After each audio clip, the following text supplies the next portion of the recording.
स्वागत है आप सभी का। आप सबके साथ मैं हूं ममता तिवारी। शुरुआत इस बुलेटिन की करते हैं। बड़ी खबर इस वक्त बांसवाड़ा से सामने आ रही है। आपको बता दें, बांसवाड़ा दौरे पर सतीश पूनिया है। सतीश पूनिया ने किया मां त्रिपुरा सुंदरी के दर्शन और सतीश पूनिया ने बीजेपी की जीत का दावा भी किया है। राजस्थान में बीजेपी भारी बहुमत से बना रही सरकार। पूनिया ने कांग्रेस सरकार के खिलाफ आरोप लगाई है। ये बड़ी खबर इस वक्त आपको बता रही है। आपको जानकारी दे दें कि पूनिया ने मां त्रिपुरा सुंदरी के दर्शन किए हैं। तस्वीर भी हम आपको दिखा रहे हैं। ये बड़ी खबर आपको दे रहे हैं। जीत का दावा यहां पर करते हुए नजर आ रही हैं। राजस्थान में बीजेपी भारी बहुमत से बना रही सरकार। सतीश पूनिया ने किया बीजेपी की जीत का दावा। बांसवाड़ा दौरे पर सतीश पूनिया बड़ी खबर आपको दे रही हैं। पूनिया ने कांग्रेस सरकार के खिलाफ आरोप लगाई हैं। सतीश पूनिया ने किया बीजेपी की जीत का दावा।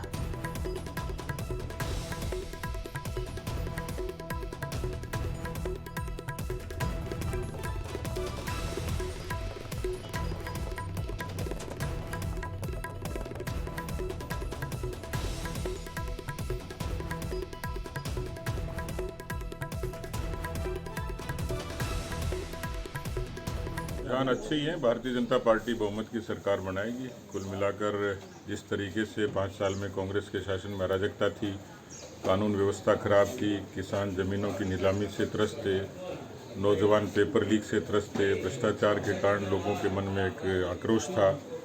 कुल मिलाकर राजस्थान में 5 वर्षों में राजनीतिक अस्थिरता के कारण जनता को बहुत ज़्यादा भुगतना पड़ा और इसी अराजकता के खिलाफ राजस्थान की जनता ने कांग्रेस को हराने के लिए और बीजेपी को जिताने के लिए बटन दबाया। कांग्रेस के लिए 19-20 होगा, भारतीय जनता पार्टी के लिए तो ये सब चीज़ें 21 ही रहेंगी। बहुमत से हम लोग सरकार बनाएंगे, इसलिए मुझे कहीं कोई गुंजाइश लगती नहीं है। हाँ, ये ज़रूर है कि जब तक परिणाम नहीं आए तब तक कांग्रेस के लोग खुश हो सकते हैं, उसमें कोई मनाही नहीं है। प्रदेश में विधानसभा चुनाव के बाद आए एग्जिट पोल को लेकर पीसीसी चीफ गोविंद सिंह डोटासरा ने कहा है कि इस बार प्रदेश में पूर्ण बहुमत से हमारी सरकार बन रही है। उन्होंने कहा है कि भाजपा के पास चुनाव में कोई मुद्दा नहीं था। उनके प्रदेश अध्यक्ष चुनाव नहीं लड़ रहे। राजेंद्र राठौर तारानगर से चुनाव हार रहे हैं। डोटासरा ने कहा कि इस बार के परिणाम चौंकाने वाले होंगे। हमारी योजनाओं पर सरकार ने मोहर लगाई है और शेखावटी क्षेत्र में तो हमें बड़ी बढ़त मिलेगी। गोविंद सिंह डोटासरा ने कहा है कि पिछली बार से भी अधिक सीट कांग्रेस जीतेगी। उन्होंने कहा कि भाजपा के कई बड़े नेता चुनाव हार रहे हैं।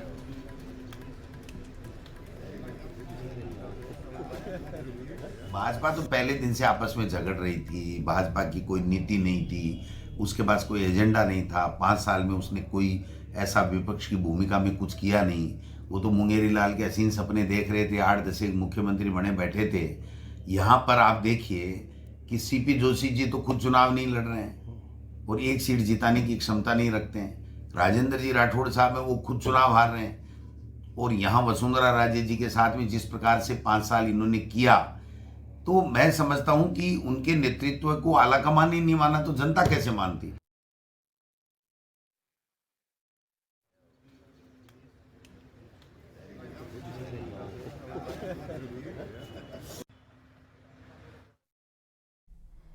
हेडलाइन से ही बोल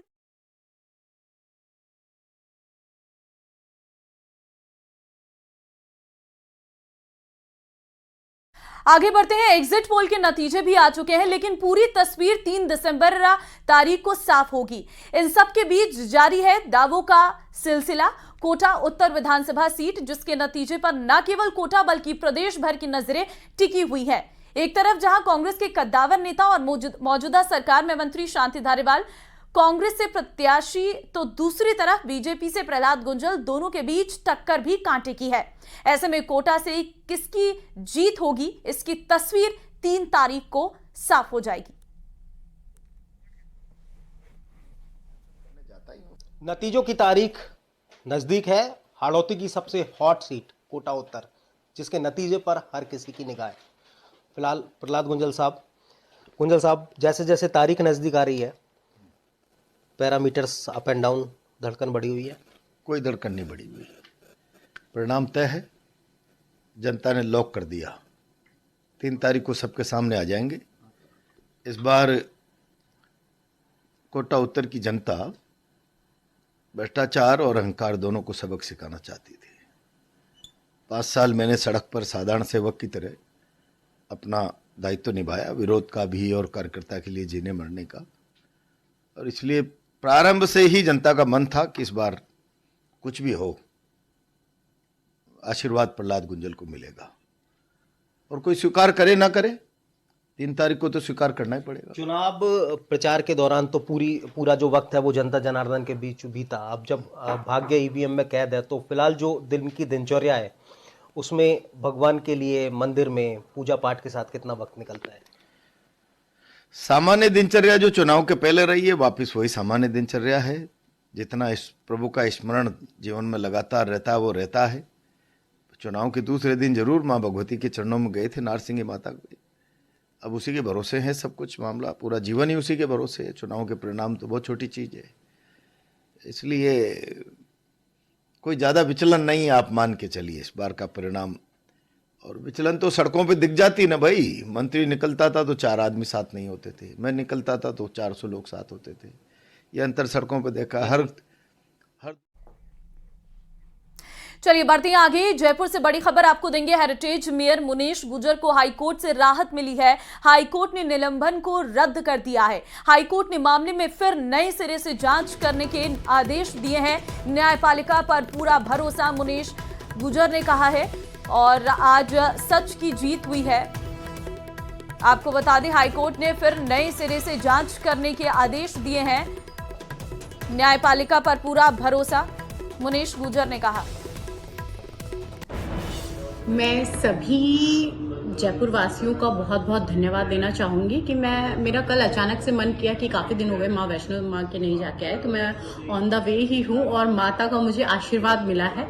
मेरी हमेशा से ईश्वर में बहुत आस्था रही है और ईश्वर हमेशा सच्चाई के साथ रहते हैं।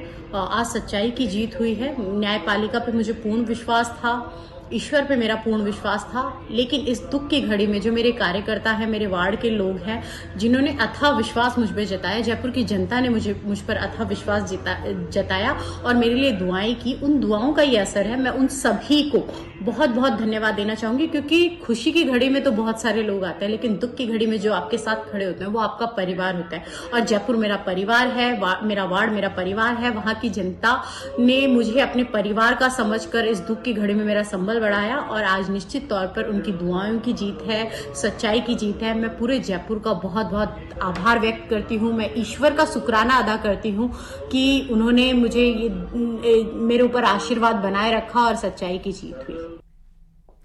राजस्थान आम विधानसभा चुनाव 2023 को लेकर आ रहे एग्जिट पोल पर भरतपुर से आरएलडी प्रत्याशी डॉक्टर सुभाष गर्ग ने कहा है कि सबसे बड़ा एग्जिट पोल जनता का होता है और जनता ने इस बार अपना समर्थन कांग्रेस पार्टी और उसके साथ भरतपुर में गठबंधन के दल को दिया है, जिससे दोबारा सरकार बनने जा रही है।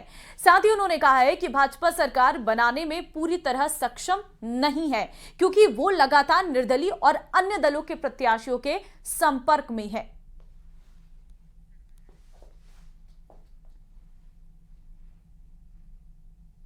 गठबंधन और कांग्रेस अब वो 105 हो सकती है, 110 हो सकती है, 115 हो सकती है।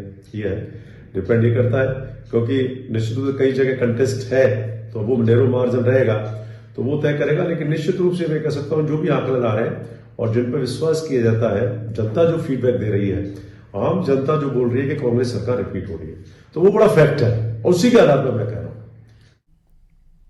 आगे बढ़ते हैं। राजसमंद जिले में विधानसभा चुनाव की 3 दिसंबर को होने वाली मतगणना की तैयारियों को प्रशासन ने अंतिम रूप देना शुरू कर दिया है। 25 नवंबर को 4 विधानसभा सीटों पर हुए चुनाव संपन्न और स्ट्रांग रूम में ईवीएम चुनाव का रिजल्ट कैद हो गया है। मतगणना के दिन नाथद्वारा, राजसमंद और भीम विधानसभा की मतगणना के लिए 14-14 टेबलें लगाई जाएंगी, जबकि कुंभलगढ़ विधानसभा की गणना कक्ष की साइज के हिसाब से 11 टेबल लगाई जाएगी। मतगणना की शुरुआत 8:30 बजे तक शुरू होगी, जिसमें डाक से आने वाले पोस्टल बैलेट को शामिल किया जाएगा। ये आपको विदित है, दिनांक 3 तारीख को प्रातः 8 बजे से काउंटिंग शुरू हो जाएगी। उसके संबंध में बालकृष्ण स्टेडियम है जो हमारा, वहाँ पर संपूर्ण तैयारियां हमारे द्वारा कर दी गई हैं। कुल 4 विधानसभाएं हैं। 4 विधानसभाओं के हिसाब से जैसे भीम में 14 टेबल हैं, कुंभलगढ़ में 11 हैं, राजसमंद में 14 है और नाथद्वारा में 14 टेबल हैं। भीम में कुल 22 राउंड होंगे, कुंभलगढ़ में 27, राजसमंद में 21 और नाथद्वारा में 20 राउंड होंगे। कहते हैं शौक बड़ी चीज होती है और इसी शौक को पूरा करने के लिए कुछ लोग गाड़ी से अधिक नंबरों पर खर्च कर देते हैं। जयपुर झालाना आरटीओ की अक्टूबर और नवंबर की रिपोर्ट कहती है कि 18 अक्टूबर से लेकर 22 नवंबर तक लोगों ने वाहनों के नंबरों पर लगभग 20 लाख रुपए से अधिक खर्च कर दिए हैं। यह कीमत केवल वाहन मालिकों ने वाहनों के वीआईपी नंबरों के लिए चुकाई है। 22 नवंबर को बिके एक नंबर 0001 की कीमत 5,05,000 रुपए थी। बात करें अक्टूबर की तो इस महीने में टॉप 10 नंबर्स में से सबसे कम कीमत थी 0006 नंबर के लिए चुकाई गई थी, जो 1,02,000 रुपए थी। अगर पिछले साल को मिलाकर वर्तमान नवंबर महीने तक के आंकड़ों को जोड़ा जाए तो लाखों लोग ऐसे हैं जिन्होंने शौक की कीमत करोड़ों में चुकाई है। अपने पसंदीदा नंबर पाने के लिए लगभग 2 साल में लोगों ने 2,08,11,000 रुपए खर्च किए हैं। 2018 से पहले ये आरटीओ के लेवल पे मैन्युअली ये नंबर अलॉट किए जाते थे, कोई स्पेसिफिक नंबर। 2018 के बाद में फैंसी नंबर पोर्टल डेवलप किया गवर्नमेंट ने, उससे गवर्नमेंट का रेवेन्यू भी बढ़ा और दूसरा इसमें जो फैंसी नंबर है उसमें एक ट्रांसपेरेंसी आ गई। तो अब जैसे इस साल का अगर देखें तो 1164 अब तक फैंसी नंबर जनरेट हो चुके हैं जी। अप्रैल से अब 15 अक्टूबर से अब तक 1164 नंबर और उनसे 2 करोड़ और 2,08,00,000 का रेवेन्यू और सरकार को प्राप्त हो। सबसे महंगा नंबर सर हाल ही के दिनों में कौन सा बिका आपके यहाँ? सबसे महंगा नंबर जो है अभी रिसेंटली जो है 001 नंबर है, जैसे 5,05,000 में बिका है। अच्छा। इसके अलावा 7777 है 3 लाख में बिका है। 100 नंबर है 2.5 लाख में बिका है। ये ऑक्शन के जरिए जाता है सर? हाँ, ये ऑक्शन, इसमें क्या होता है, गुरुवार से लेकर सोमवार तक आप ऑनलाइन अप्लाई करोगे। ठीक है। सोमवार को अगर वही नंबर एक से ज़्यादा लोगों ने ऑप्ट किया है तो उस पर ऑनलाइन बिडिंग होता है। ठीक है। ऑनलाइन बिडिंग में जो जिसकी बिड सबसे ज़्यादा होगी उसको वो नंबर बुधवार शाम को 5 बजे अलॉट हो जाता है। चीन में एक नई सांस संबंधित बीमारी के फैलने से कोटा में जेके अस्पताल को भी अलर्ट कर दिया गया है। चिकित्सा विशेषज्ञों के अनुसार चीन में इस बीमारी के इन्फ्लुएंजा, माइक्रोप्लाज्मानियो और निया और सार्स-CoV-2 के कारण होना बताया जा रहा है। जेकेलॉन अस्पताल में भर्ती नवजात शिशुओं, गर्भवती महिलाओं को इस बीमारी के लक्षण ना आ पाए, इसके लिए पूरी तरह से सतर्कता बरती जा रही है। अस्पतालों में चिन्हित isolation bed, oxygen supported bed, ICU bed, ventilator bed, oxygen plant, oxygen concentrator और उपकरणों की जांच परख की जा रही है।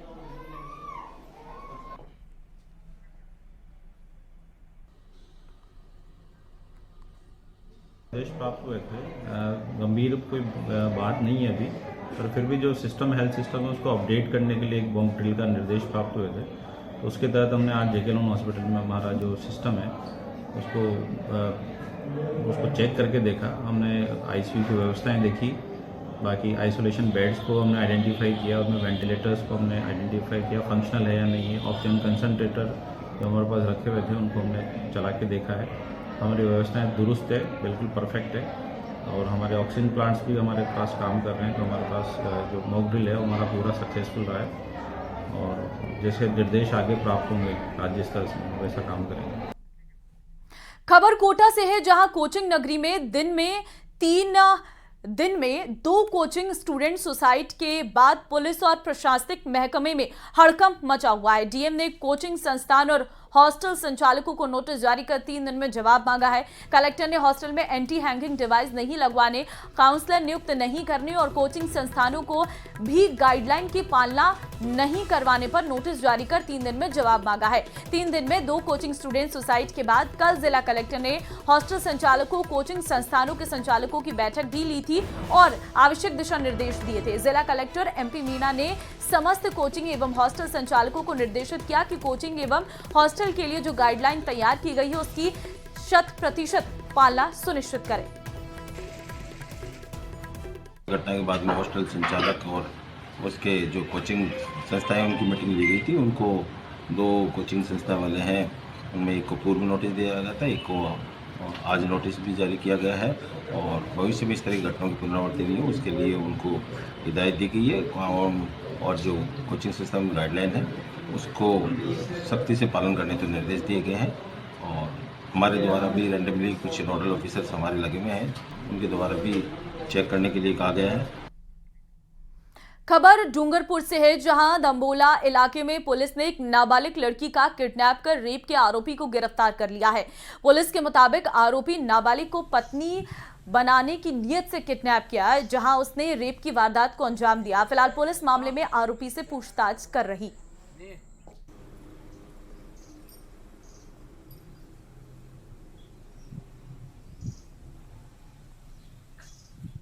बढ़ते आगे, डूंगरपुर से बड़ी खबर आपको देंगे, जहां पर बेकाबू होकर गड्ढे में गिरी तेज रफ्तार बाइक। हादसे में बाइक सवार व्यक्ति की मौत हुई है। बाइक पर बैठे मृतक का चचेरा भाई घायल हुआ है। दोवड़ा थाना क्षेत्र के खेमपुर गांव की ये पूरी घटना है। पुलिस ने घायल को अस्पताल में भर्ती कराया है। बड़ी खबर से इस वक्त आपको रूबरू करवा रही हैं।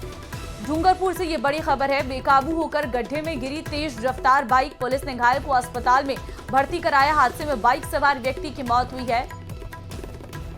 ये बड़ी खबर इस वक्त आपको दे रहे हैं। खबर अलवर से है, जहां अरावली विहार इलाके में एक 8 से 10 युवकों ने देर रात रोड पर खड़ी 10 से अधिक गाड़ियों के शीशे तोड़ दिए हैं। घटना सीसीटीवी कैमरे में कैद हो गई है। वीडियो के आधार पर चालकों के द्वारा 2 युवकों की पहचान कर ली गई है, जिनको पकड़कर पुलिस के हवाले किया गया है। मिली जानकारी के अनुसार पीड़ित युवक ललित सैनी ने बताया है कि मेरे पिताजी डॉगी को घुमाने बाहर गए हुए थे और तभी उन्होंने बताया कि शीशे गाड़ियों के टूटे हुए हैं। हमने जब कैमरे में चेक किया तो 8 से 10 युवकों ने वीडियो बनाते हुए शीशे तोड़ते दिखाई दिए हैं। पीड़ित की गाड़ी में से एक लैपटॉप और 50,000 नगद चोरी हुए हैं।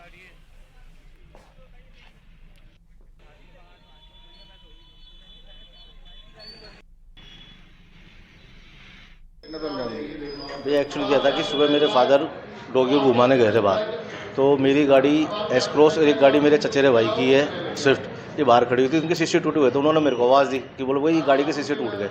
मैं बाहर गया तो हमारे चाचा जी का कैमरा लगा हुआ सीसीटीवी कैमरा, वहाँ से मैंने क्लिप मंगवाई तो पता लगा कि 8-10 लड़के थे जिन्होंने वीडियो बनाते हुए शीशे तोड़े और सामान गाड़ी में से निकाल लिया।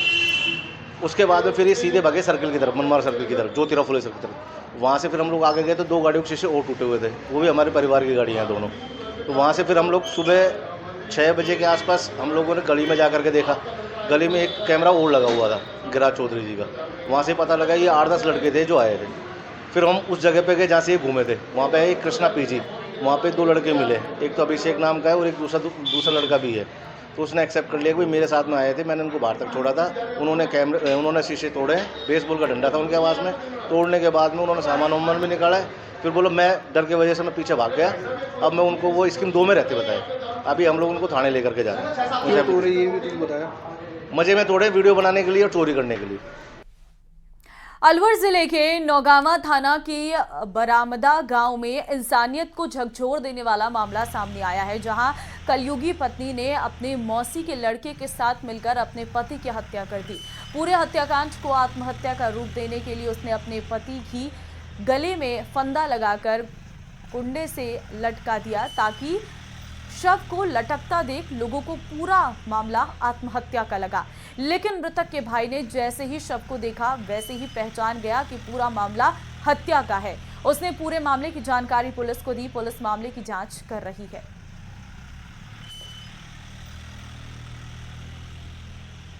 मेरे भाई की हत्या हुई। किसने की? ये घर पे तो उसकी बीवी और वो मेरा भाई रहता था। तो क्या मामला है, पूरा मामला बताओ। पूरा मामला तो वो फोन गया था उसकी घरवाली का।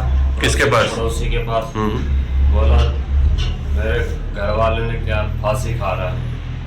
इतनी देर में वो गया तो वहाँ उसको उतारा तो मरा हुआ मौजूद उसके मौसी का लड़का था और उसका साधु था मौके पर। एक और विधानसभा चुनाव हो चुके हैं और इस बार भी पानी के नाम पर वोटों की फसल काटी गई है। जनादेश भी आने वाला है और नई सरकार भी बनने वाली है, लेकिन डार्क जोन जिला दौसा की सबसे बड़ी समस्या जस की तस बनी हुई है। दौसा डार्क जोन जिला है। यहाँ ना तो पीने के लिए पानी है, न ही सिंचाई के लिए भूजल 500 फीट की गहराई तक जा चुका है। वहीं पर कहीं पर 500 फीट की गहराई पर पानी मिलता है तो खारा पानी मिलता है, जो ना सिंचाई के लिए काम आता है और ना ही पीने के लिए। इस बार के विधानसभा चुनावों में पूर्वी राजस्थान नहर परियोजना एक बड़ा मुद्दा रही है। लोकसभा चुनाव में भी पानी के नाम पर वोट मांगे जाएंगे, लेकिन दौसा की जनता का कहना है कि जब नेता चुनाव के समय आते हैं तो पानी उपलब्ध कराने के लिए नए नए दावे और वादे करते हैं, लेकिन सरकार बनने के बाद सब भूल जाते हैं। पहले हमारे खेतों में जैसे पहले कुएं चलते थे, उसके बाद में समरसल चलती थी, लेकिन अभी 5-7 साल से पानी की समस्या है। इस वजह से खेतों में गेहूं बोने के बाद में टैंकरों से पानी दिया जा रहा है। पानी पीने के लिए नहीं है, खेती के लिए तो क्या पीने के लिए ही नहीं है। हम तो यह सोचा था भाई गेहूँ हो जाएंगे, लेकिन गेहूँ के पार क्या पीने के लिए पड़ रही है पार। तो गेहूँ के अब क्या है, इसे टैंकर से दे रहा है पानी और क्या करें खेत में। अच्छा। अब क्या खेती हुई को नुकसान थोड़ी करेंगे। तो ये कुएं बोरवेल वगैरह नहीं चलते? बोर है ना, ट्यूबवेल लग दी है, लेकिन इसमें भी पानी नहीं है गया। कुएं पहले ही सूख गई? हाँ, पहले के में तो बिल्कुल ही नहीं है गाँव में तो। वो तो भर दिया कचरा भर के। और बोरवेल में भी नहीं है? हाँ, नहीं है। अच्छा, पानी की यह स्थिति है। तो अब ERCP आ जाए तो फायदा हो जाए? अब आ जाए तो फायदा हो जाए, नहीं तो क्या आएगी। तो वोट के नाम आते होंगे जब तो खूब कहते होंगे पानी लाएंगे। वो तो हर कोई आदमी कहता है इस चीज को तो, लेकिन पानी नहीं है। पानी की व्यवस्था नहीं है। वोट दो, नाम बताओ। पानी की व्यवस्था होनी चाहिए, यह है बस। नाम बता दो आपका। सोनलाल सैनी। यह स्थिति बहुत खराब हो चुकी है। आज 4-5 साल पहले खूब पानी था, उससे खेती भी होती थी, पीने के लिए पानी भी खूब प्राप्त था। अब लोग पानी के लिए तरसते हैं तो खेती के लिए पानी के लिए बार टैंकरों से सप्लाई की जाती है। दौसा में पानी की भारी किल्लत है और डार्क जोन जिला है और इस ज़िले में पानी भूजल बिल्कुल नहीं है। आप तस्वीर हमें आपको दिखाने की कोशिश कर रहे हैं। ये पानी का टैंकर है और इस पानी के टैंकर से खेत में पानी की सप्लाई की जा रही है। ऐसे दृश्य शायद ही आपने देखे होंगे, क्योंकि खेतों पर कुओं और जो बोरवेल होते हैं उनके माध्यम से पानी आता है, लेकिन यहाँ की जो स्थितियाँ हैं वो पूरी तरह बदल चुकी हैं। पूरा ज़िला डार्क जोन हो चुका है। पानी की एक एक बूंद के लिए लोग परेशान हैं, पीने का पानी तक नहीं है। ऐसे में जो भूजल नहीं होने के कारण लोग 500 रुपए का टैंकर मंगवाते हैं पीने के लिए, और कुछ लोग जो गेहूं की फसल कर लेते हैं उन्हें सिंचाई की आवश्यकता होती है, जो संपन्न लोग होते हैं या फिर लेकिन पानी नहीं होने के कारण वो टैंकर से पानी मंगवाते हैं और इस तरह पानी की मंगवाकर सिंचाई करते हैं। ऐसे में दौसा की ये जो तस्वीर है ये डराने वाली है, क्योंकि चुनाव चल रहा है और चुनाव के बाद में नई सरकार बनने जा रही है। लेकिन अब दौसा जिले की जनता को उम्मीद है कि कोई भी सरकार बने वो कम से कम पानी की व्यवस्था करे। ERCP पूर्वी राजस्थान की सबसे बड़ी समस्या है। ऐसे में पूर्वी राजस्थान की अगर ERCP आती है तो निश्चित रूप से इस तरह के दृश्य देखने को नहीं मिलेंगे। किसानों को सिंचाई के लिए भी पानी मिल सकेगा और पीने के लिए भी। ऐसे में कब ERCP लागू होगी और कब किसानों को और आम लोगों को पानी की इस समस्या से निजात मिल सकेगा, यह आने वाला समय बताएगा। आशीष शर्मा, न्यूज़ 18 दौसा। चलिए आगे बढ़ते हैं। जैसलमेर के पोखरण में एक